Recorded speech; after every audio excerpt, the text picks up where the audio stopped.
Hello साथीहरू नमस्ते। आशा छ तपाईहरु सन्चै हुनुहुन्छ होला। के गर्दै हुनुहुन्छ? सबैजना राम्रोसँग बस्नु होला। लकडाउनको टाइम छ, सेफ भएर बस्नु होला। आज पनि म तपाईहरु समक्ष नयाँ ट्युटोरियल लिएर आइसकेको छु, उपस्थित भइसकेको छु। इमेजको ब्याकग्राउन्ड कसरी हटाउने भन्ने विषयमा कुराकानी गर्न गइरहेका छौं। त्यो या त हैन सिंगल कलर वाला होस् या त कम्प्लिकेटेड होस्, कसरी हटाउने भन्ने विषयमा हामी कुराकानी गर्ने छौं। आउनु सुरु गरौँ। फोटोशपमा मैले एउटा इमेज ओपन गरिसकेको छु, तपाईहरु देख्न सक्नुहुन्छ। सुरुमा मैले एउटा ब्याकग्राउन्ड लेयरको एउटा कपी बनाएको छु। तपाईहरुले यसरी ड्र्याग गरेर प्लस आइकनमा छोडिदियो भने एउटा ब्याकग्राउन्ड लेयर क्रिएट हुन्छ। त्यस्तै कन्ट्रोल जे गर्यो भने पनि एउटा नयाँ लेयर क्रिएट हुन्छ है। अब सुरु गरौँ हाम्रो काम है। सुरुमा म के गर्छु त क्विक सिलेक्सन टुल लिन्छु है। फर्स्ट सेकेन्ड थर्ड फोर्थमा गएर क्विक सिलेक्सन टुल लिन्छु। क्विक सिलेक्सन टुलले म रफली हाम्रो इमेजलाई सिलेक्सन गर्छु है। हेर्नुस् त म रफली सिलेक्सन गर्छु। तपाईहरुले पनि यसरी नै रफ सिलेक्सन बनाउनुस्। सरसर्ती हातलाई नै सिलेक्सन गरौँ। अलिकति प्रिसाइज भएर काम गर्नुपर्छ। यसको लागि चाहिँ नआत्तिकन नहराइकन आरामले सबै कुरा चेक गरेर, जस्तो सानो सानो डिटेलले पनि धेरै असर पार्छ हाम्रो काममा। सो प्रिसाइज भएर काम गर्नुस्। खुट्टालाई सिलेक्सनमा ल्याऊँ। हाम्रो यो भाग हामीलाई नचाहिने भाग थियो तर सिलेक्सनमा पर्यो। सो अब के गर्न सकिन्छ त यहाँ अल्ट थिच्यो भने हेर्नुस् त अल्ट थिचेपछि चाहिँ माइनस आउँछ हाम्रो ब्रसमा। सो अब माइनस आएपछि चाहिँ ड्र्याग गरिदिनुस् यसरी। यस्तो गर्यो भने चाहिँ के हुन्छ हाम्रो सिलेक्सनबाट त्यो हट्छ। त्यस्तै चाहिएको हो। त्यस्तै अब यहाँ पनि हामीलाई सिलेक्सन चाहिएको भागमा चाहिँ प्लसले ड्र्याग गर्ने। त्यसपछि यहाँ अलिकति बिग्रेको छ मिलाउने। सरसर्ती सबै हेर्दै जाने। अब यहाँ पनि अब हातलाई सिलेक्सनमा ल्याउनु पर्यो।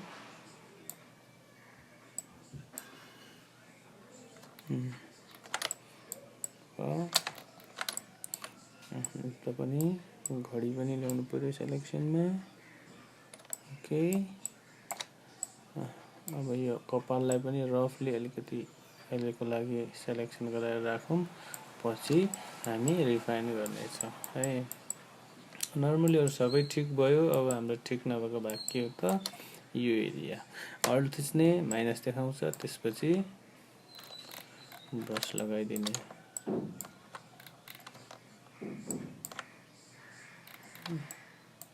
ब्रस साइज सानो गरेर पनि यसरी काम गर्न सकिन्छ।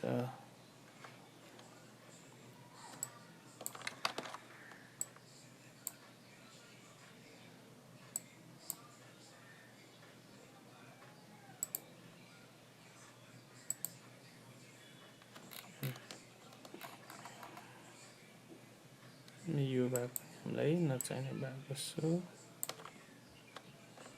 यो भाग चाहिन्छ। हात बन्द गरेको छ सो चाहिन्छ। अझै तल अलिअलि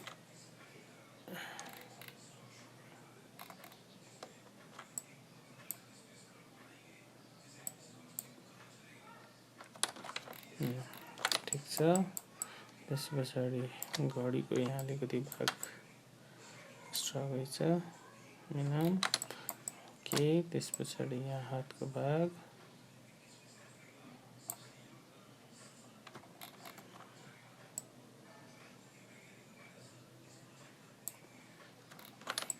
त्यसपछि कपडाको भाग अनि हामी यहाँ बिचमा जाउँ।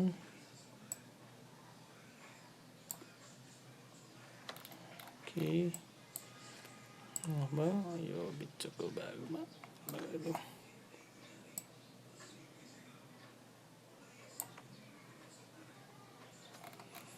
सानो ब्रस गरेर माथिसम्म जाउँ।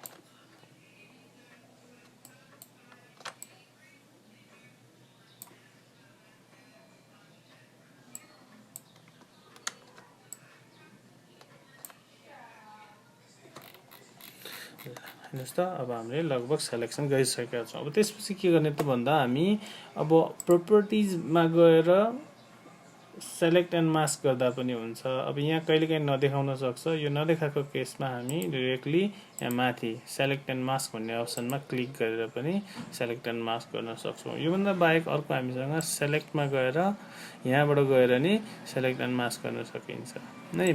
त्यस्तै अब हेर्नुहोस् त लगभग हाम्रो सेलेक्सन राम्रो भइसकेको छ। अब यसलाई रिफाइन गर्नुपर्ने हाम्रो काम भयो है। रिफाइन गर्नुको लागि अब हेर्नुहोस् त कुन ठाउँमा रिफाइन गर्नुपर्ने हो त्यो पत्ता लगाऊँ पहिला। नर्मली अरू त सबै ठिकै छ, हाम्रो रिफाइन गर्नुपर्ने ठाउँ भनेको मात्र कपालको एरियामा छ हैन त।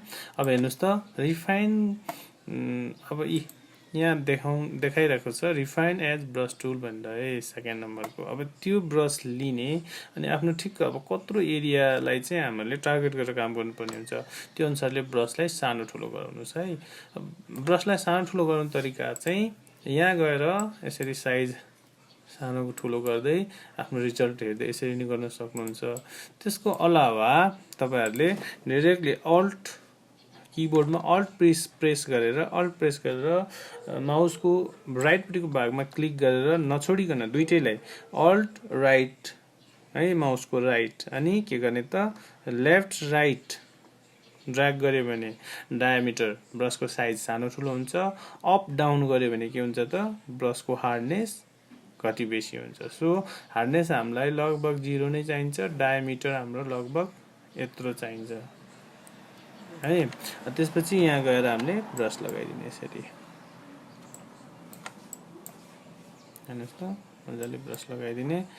यता एजमा पनि मिलायो, यता पनि हल्का मिल्यो।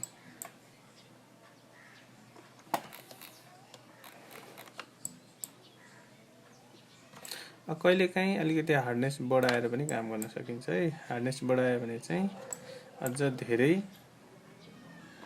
इफेक्ट अलिकति हार्ड हुन्छ।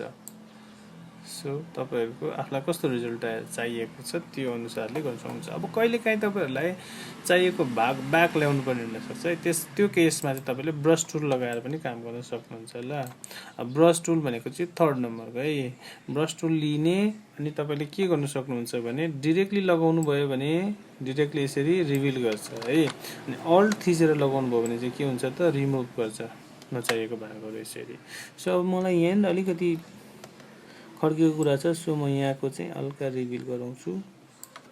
धेरै भयो यति मात्र रिभिल गराउँछु अनि त्यसपछि काम गर्छु। हल्का यहाँ अलिकति नराम्रो जस्तो भयो, त्यसलाई लगाएर यसरी ठिक गर्छु। हेर्नुहोस् त अलमोस्ट अलिकति पहिला राम्रो भएको छ। त्यस्तै यहाँ पनि मलाई नचाहिने भाग अलिकति छ, यहाँ पनि ब्रस लगाइदिन्छु। अब यहाँ प्रपर राम्रो भएन, अब त्यो केसमा चाहिँ मैले ब्रस लगाएर मिलाउने कोसिस गर्छु। हेर्नुहोस् त अल्ट थिचेर यसरी ब्रस लगाइदियो भने यहाँको भाग डिलिट हुन्छ यसरी। सो पुरै डिलिट त चाहिएको होइन मलाई, अलिअलि कपाल पनि छ यहाँ। त्यो केसमा ब्रसलाई अझै सानो गराउँछु, हार्डनेस 0 गराउँछु अनि यसरी अल्ट थिचेर लगाइदिन्छु। भने चाहिँ अलिकति त्यहाँ कपाल जस्तो पनि इफेक्ट आउँछ अनि यसरी देखिन्छ भने हल्का ल। हेर्नुहोस् त अब अलिअलि माथि यहाँ अझै अलिअलि मिलाउन सकिने मिल्यो। अब यहाँ मैले गएर स्मुथलाई हल्का मैले थोरै हल्का बढाइदिन्छु। त्यसले चाहिँ हाम्रो यो एजेसहरुलाई अलिकति स्मुथ गरिदिन्छ अनि जति पनि हामीले काम गरेको छौं अहिले रिफाइन एजको थ्रु त्यसमा चाहिँ हल्का कन्ट्रास्ट बढाइदिउँ। जस्तो कहिलेकाहीँ जुम हुन सक्छ, त्यो केसमा चाहिँ कन्ट्रोल प्लस गरेर पनि जुम गराउन सकिन्छ। हेर्नुहोस् त कन्ट्रास्ट कम गर्दाखेरि अलिकति धमिलो छ, अलिकति कन्ट्रास्ट बढाइदियो भने के हुन्छ त अलिकति कन्ट्रास्टिङ हुन्छ एजेसहरु। सो धेरै बढाउने हैन, ठिक्क हल्का बढाइदिनुस् 5% ठिक छ। त्यस्तै शिफ्ट एज कहिलेकाहीँ कहिलेकाहीँ तपाईँहरूको इमेजमा चाहिँ क्रोमेटिक अबरेसन छेउछेउमा चाहिँ के हुन्छ त अलिकति अमिल्दो कलर पिङ्क कलर अथवा ग्रेनिस कलरहरूको चाहिँ छेउछेउमा चाहिँ अबरेसन क्रोमेटिक एबरेसन भन्छ त्यसलाई, त्यो आउन सक्छ। त्यो आएको केसमा चाहिँ तपाईँहरूले सिफ्ट एजलाई चाहिँ युज गरेर अलिकति हटाउन सक्नुहुन्छ है। कहिलेकाहीँ अलिकति सिफ्ट एजलाई भित्रपट्टि ल्याइदिनु भयो भने त्यो चाहिँ के हुन्छ त एजेस चाहिँ सिफ्ट भएर इनसाइड सिफ्ट भएर भित्रपट्टि आउँछ। सो त्योभन्दा बाहिरको भाग चाहिँ अटोमेटिक रिमुभ हुन्छ। त्यस्तो गरेर पनि अलिअलि मिलाउन सक्नुहुन्छ है। अब यति गरिसके पछाडि हाम्रो अब आउटपुट गर्ने बालो आयो है। आउटपुटमा चाहिँ अब के गर्न सक्छौँ भने हामी सेलेक्सन मात्र पनि गर्न सक्छौँ। पहिलाकै इमेजमा सेलेक्सन मात्र बनाउने, अनि लेयर मास्क मात्र बनाउने, अथवा नयाँ लेयर बनाउने। म चाहिँ normally new layer with layer मास्कमा गएर आफ्नो आउटपुट लिन्छु है। अब मैले new layer with layer mask गरेँ अनि त्यसपछि ओके गर्छु। ल हेर्नुहोस् त अब हाम्रो रिजल्ट यहाँ आउँछ। अब यो ब्याकग्राउन्ड लेयर एक्टिभ भएको हुनाले गर्दाखेरि हाम्रो रिजल्ट राम्रो देखिएन। सो यसलाई हामीले एकछिनको लागि हाइड गर्छु अनि हाम्रो रिजल्ट हेर्छु। हेर्नुहोस् त अब एउटा कुनै पनि एउटा सलिड कलर ब्याकग्राउन्डमा दिएर हाम्रो रिजल्ट हेर्छौँ। ल अलिकति मजाको कलर दिउँ।